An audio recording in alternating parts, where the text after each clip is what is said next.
Hello. Hey, the champ. Hey, bro. How you doing? Very well. And you? Very well, very well, very well. Have you here? Thanks for honoring our invitation. I should apologize for the 2 minutes lateness. I told you that we're doing send forth for um, the the public affairs for the at the U.S. consulate, and so but thankfully it ended at about 5:01 or so. So we're here. I should have joined, but I was in transit all day, so I just Okay. into town and was trying to get things all together. But I mean, it's good. It's Mm. good that we're able to have this. So how have you been? So far, so good. Good, good, good. Okay, so I guess we just get in. People would join us when they come. Now, the goal Okay. of this series is to have conversations that has to do with the workplace, what people experience in the workplace, and see how we can help them perform better at the things that they do, especially as it has to do with their performance, their emotions, and their mental health. And you're one person who is very keen at seeing people perform at their optimum best. It's what you do regularly. So my first question to you is: so we find people who think that they are undervalued at their job. They feel that what they are offering the company is higher than what they are being paid. And so sometimes, because of this mentality and the way they think, they get to that point where they feel that they are being taken advantage of. How does one navigate such waters? I mean, how do I, as a person, let's say I find myself in such a situation, how do I navigate such a scenario?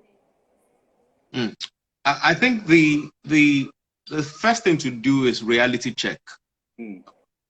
And to be sure that am I not just thinking about this? Is it true? Is it real?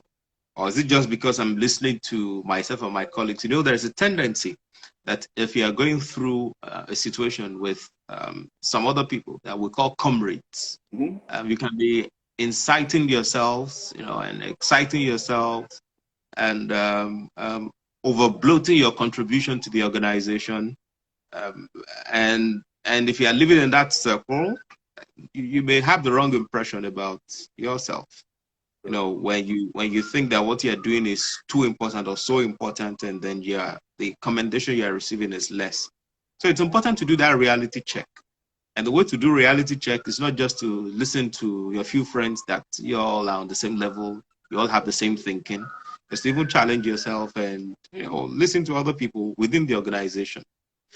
So is this the practice of the organization, or is it restricted to you? That is when you even now discover that you're not just armchairing. Armchairing is you sit down and then you decided on something as though it is real, whereas you didn't subject it to an empirical test to find out if this opinion that you have is true or not. If it's just a nudge, if it's just a feeling that you have, and it's not true. So when you've tested and you realize that yes, it is true, then you want to find out from other people what could be the cause. Because there are times that even as ourselves, in as much as we carry value and we're delivering value, the organization or the boss or whoever is the decision maker doesn't have the right impression of us. I mean, you and I, we've heard this before, that perception is even greater than reality.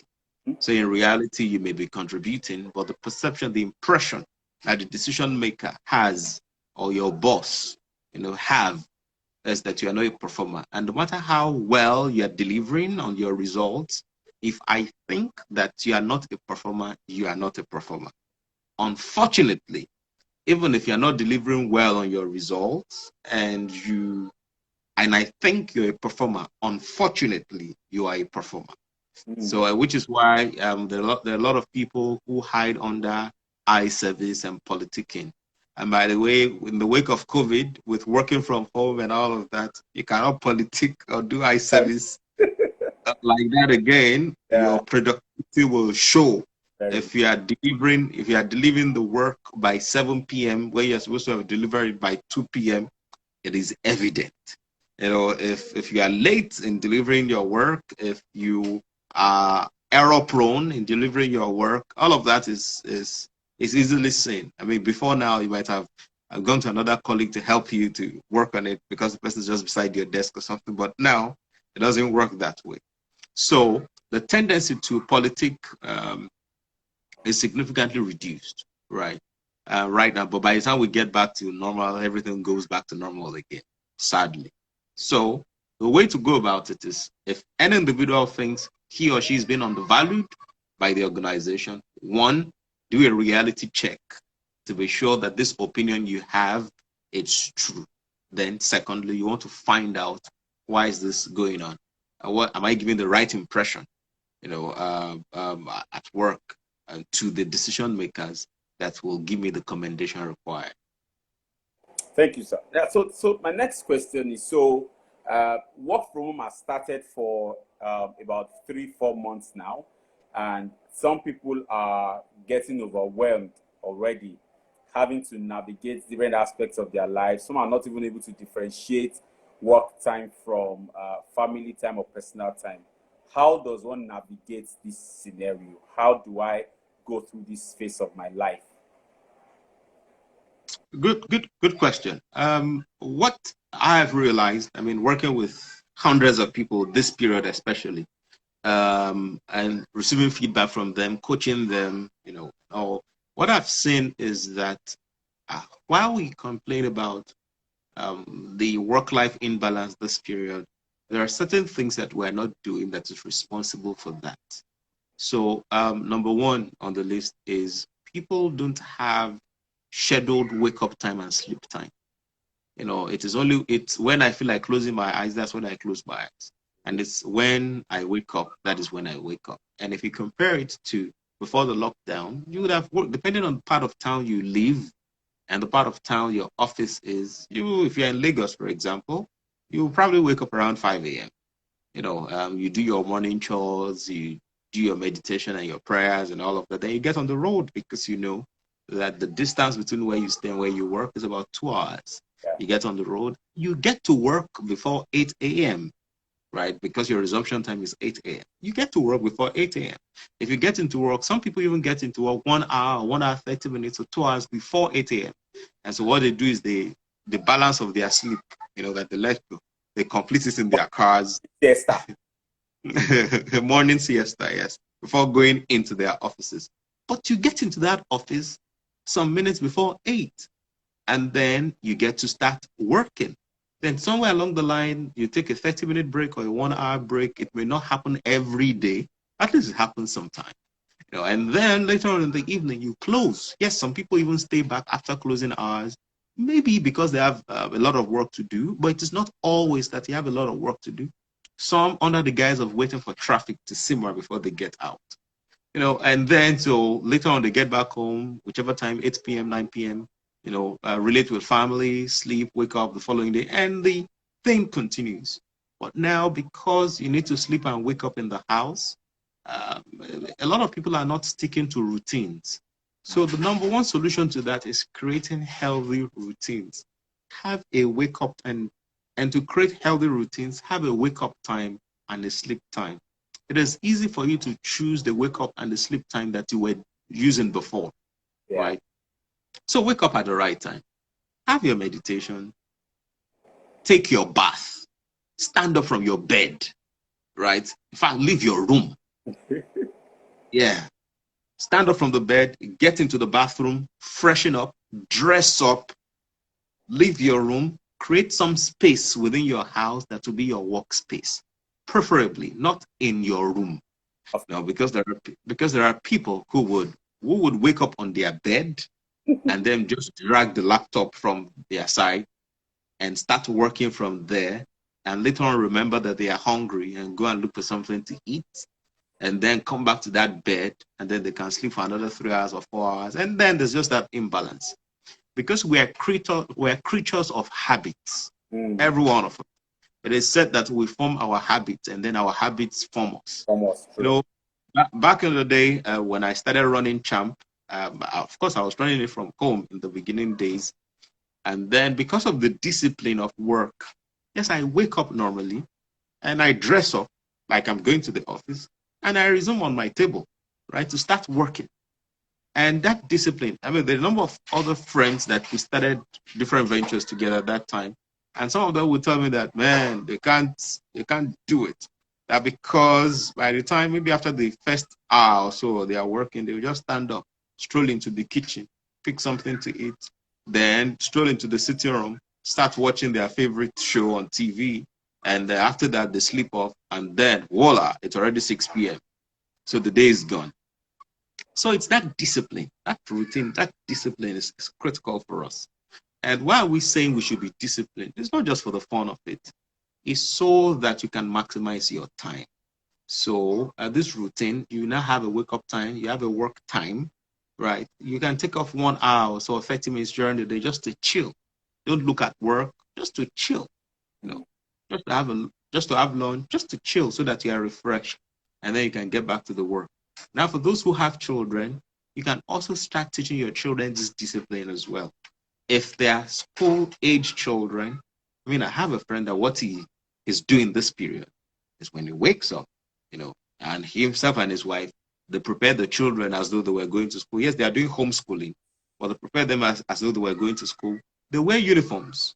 They have a Wow. table dedicated for them, and they have their laptops. So they sit on the table, right, with their laptops, dressed in uniform, learning. Now, so my friend takes 1 hour off or so to be with them and then teach them whatever it is they are learning. The wife as well, at some point in time, will take 1 hour off, teach them whatever it is they're doing. What I'm saying sounds very alien to many people. What I'm saying sounds like a very serious thing to many people. But what you should know is that you are actually making yourself to becoming something. One of my favorite personal statements due to my personal discovery doing this work for a number of years is that the work we do is less of what we earn or the promotion we get. It's more of who we are becoming by the way we are doing the work. If you see an average roadside mechanic, it will be difficult for you to see a slim, skinny roadside mechanic.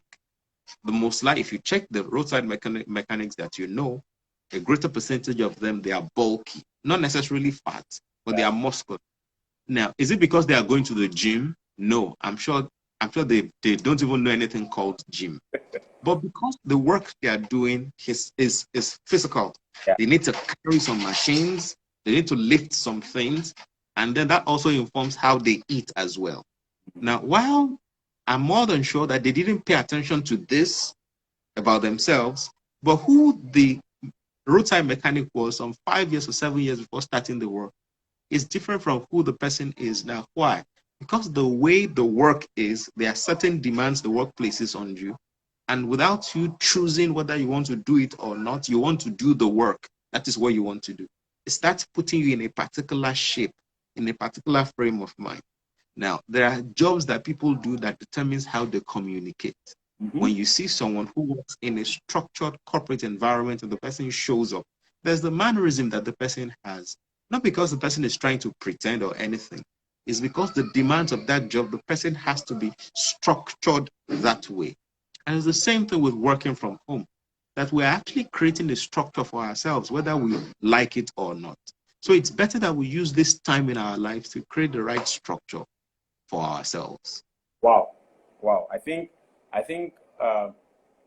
above all other things, one of the things that you have said that I think people need to pay attention to is discipline. People just need to be disciplined. People need to Yeah. people shouldn't be carried away with the fact that they are working from home. They should still see like they are working. The location of the office is just what's changed. I mean, I realized earlier on that I was waking up and then my laptop was in my room and all that.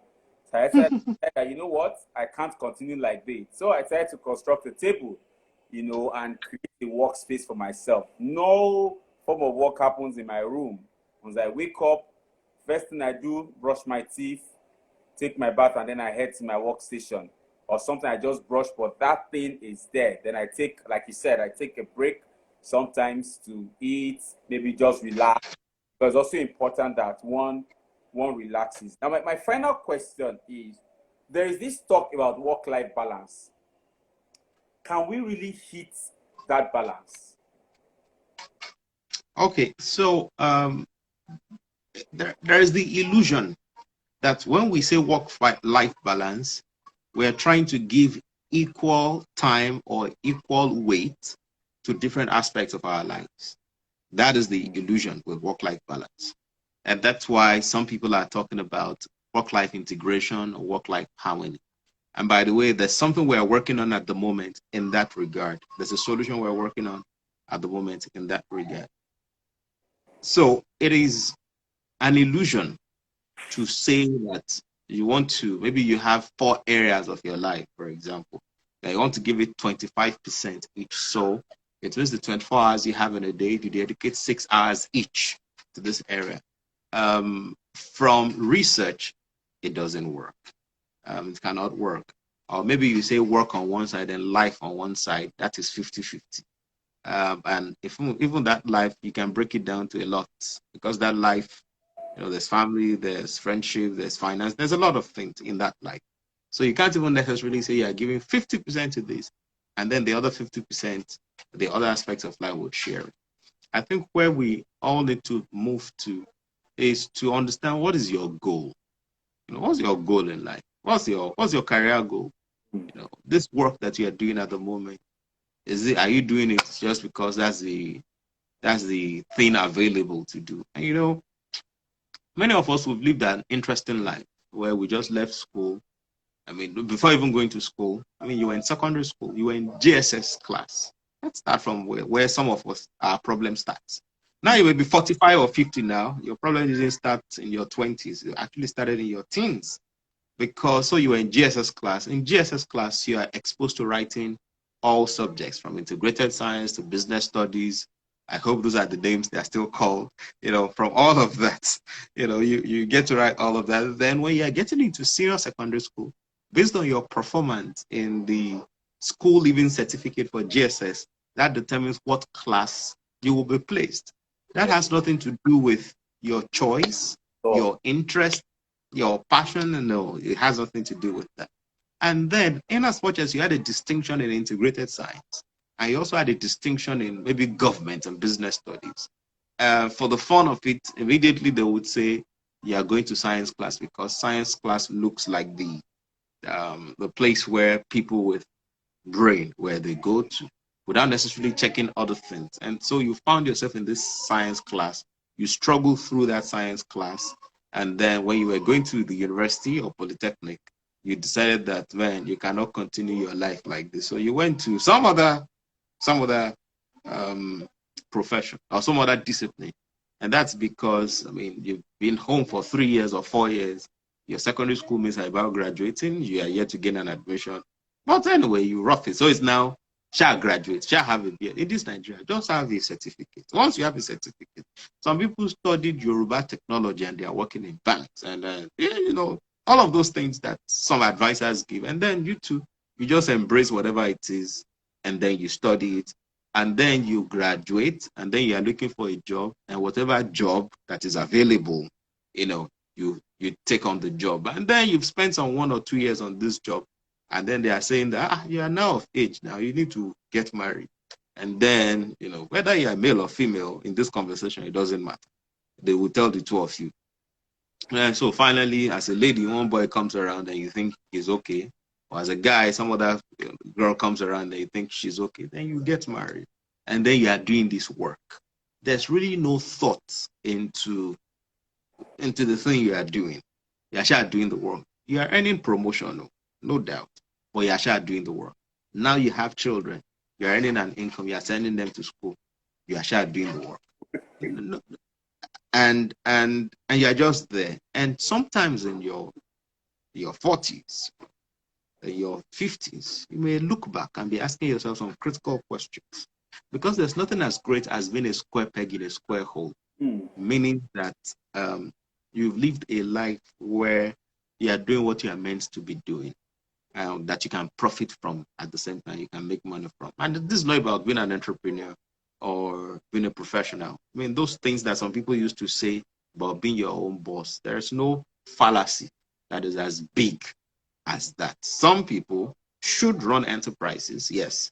Some people should grow in careers, yes. Your choice for whichever one you would do shouldn't be pride based. It should be the contribution that you want to make and the risk you can take. Now, if you can take more risk than me, it doesn't make you better than me. It just makes you who you are and makes me who I am. There are a lot of voices out there, who will be misleading and misguiding people, into being your own boss. Oh, I started my business yesterday. Oh, sorry, I was sleeping under the bridge 6 months ago. And then I got this idea. Then I started the business 6 months ago. Now I am living in Ikoyi. I mean, all of those. Just do it. Yeah, all of those things. You don't just do anything. You do what you're supposed to be doing. How do you find out what you're supposed to be doing? Opening up yourself to different experiences. In the jewelry window, one of my best parts in the jewelry window is the place of unknown.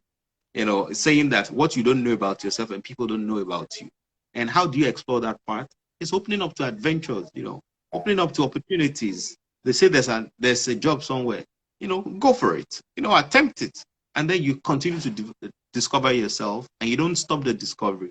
So I was saying that this work-life balance thing, the root of it is that people don't necessarily know what it is exactly, that they want, and they're not seeking what they want. So for some people, career is actually the thing to them, right? They can trade anything for their careers. Not anything, evil, not anything unethical. I'm just saying they can make any sacrifice to continue to grow. And that is their center. 7 Habits of Highly Effective People talks about our centers. And that's their center. Their center is career. And so they are growing in it. They are okay in it. Of course, many people will come to them and say, you are now 30 as a lady. You need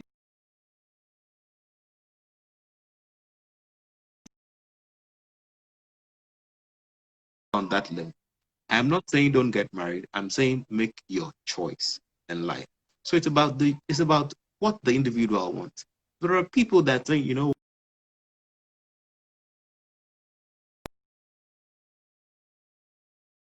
reason for it, then you know what balance you are seeking as well. So balance is not general. Balance is individual based on your goal, based on what it is that you want to achieve. Not necessarily looking at, you can be inspired by other people, but they shouldn't lead you to competition, right? And there are a lot of people, there are a lot of us, that we're actually not living our lives. We're living the lives of other people. We're living the lives of our friends. We're living the lives of our schoolmates because we're trying to measure up. And then we're not even necessarily looking within, what is it that am I supposed to do? We're living the lives of our siblings, because this sibling who is younger than you has more money than you, or this sibling who is younger than you, he is married with a lot of children, and then you need to meet up. So the critical thing is, what is your goal? When you know what it is you want, then you can be talking about work-life balance. Thank you so much. Although I know I initially said final question, but I'm going to ask one final question. We're at this point where people have been locked indoors for quite a while. People are working from home and all that. Some have lost their jobs and it's getting to them emotionally. Some are not even sure if they should remain where they are. And there are concerns. You have increased in anxiety.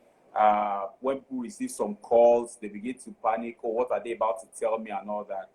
What do you think, what would you advise is the best way to work at a time like this, such that your emotional health and your mental health is still intact? How can people maintain their sanity at this period? Great. I think the biggest thing we can all do is to pay attention to the media we consume and the media we broadcast. I think that's the biggest thing we can do, because you see, our mind, when we all came to this world, psychologists told us, tabula rasa, it was empty. There's nothing in there. It's our experiences that started loading our minds with information. And many people this period, they are loading themselves with harmful information, that is leading to anxiety. The people you listen to, the WhatsApp group you belong to, the conversations that they have there and that you contribute to, Some of us, we need to exit some WhatsApp group that we're in, because that is where they are feeding us with negativity. Now, it doesn't sound like negativity. It sounds like news and something that you should know.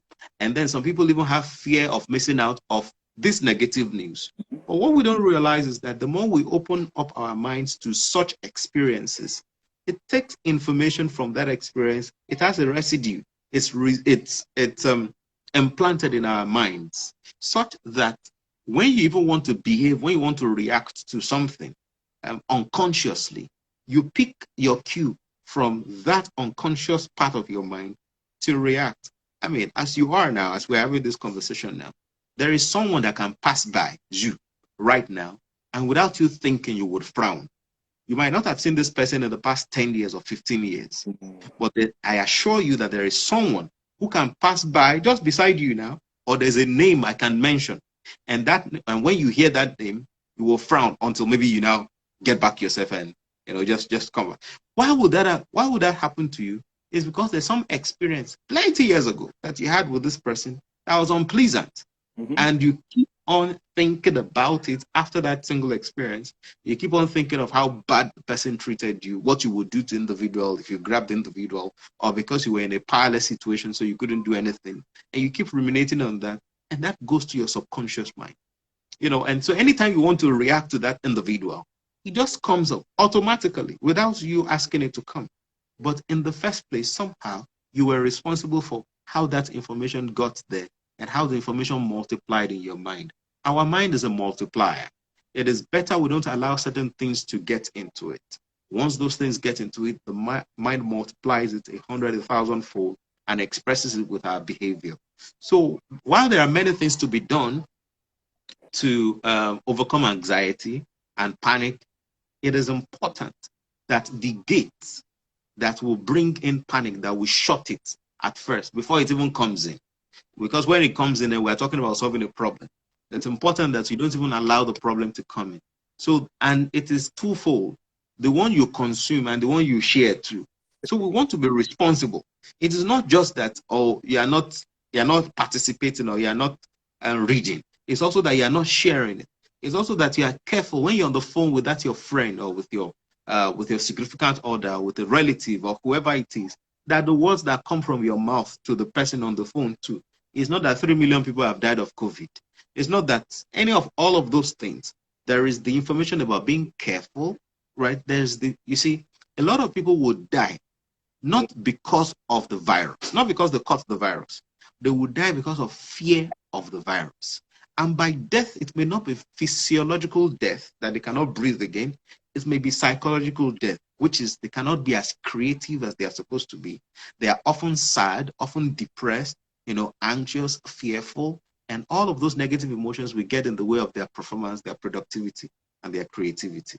So the biggest thing is, let us pay attention to the media we consume, and don't be selfish. Also, the media that we broadcast. Thank you very much. It's been an awesome time with you. We have been chatting with Abiola CHAMP Salami. It's a very heavily loaded man. You can check him out on Instagram and follow him closely. He's also on YouTube. Can you give us the links to your social media handles and your YouTube channel so that people can follow you and keep learning from you? Okay, everything is Abiola CHAMP. ABIOLACHAM for mango, P. Abiola CHAMP everywhere. Instagram, YouTube, Twitter, everywhere. Thank you everyone for joining us. Thank you for coming along the way.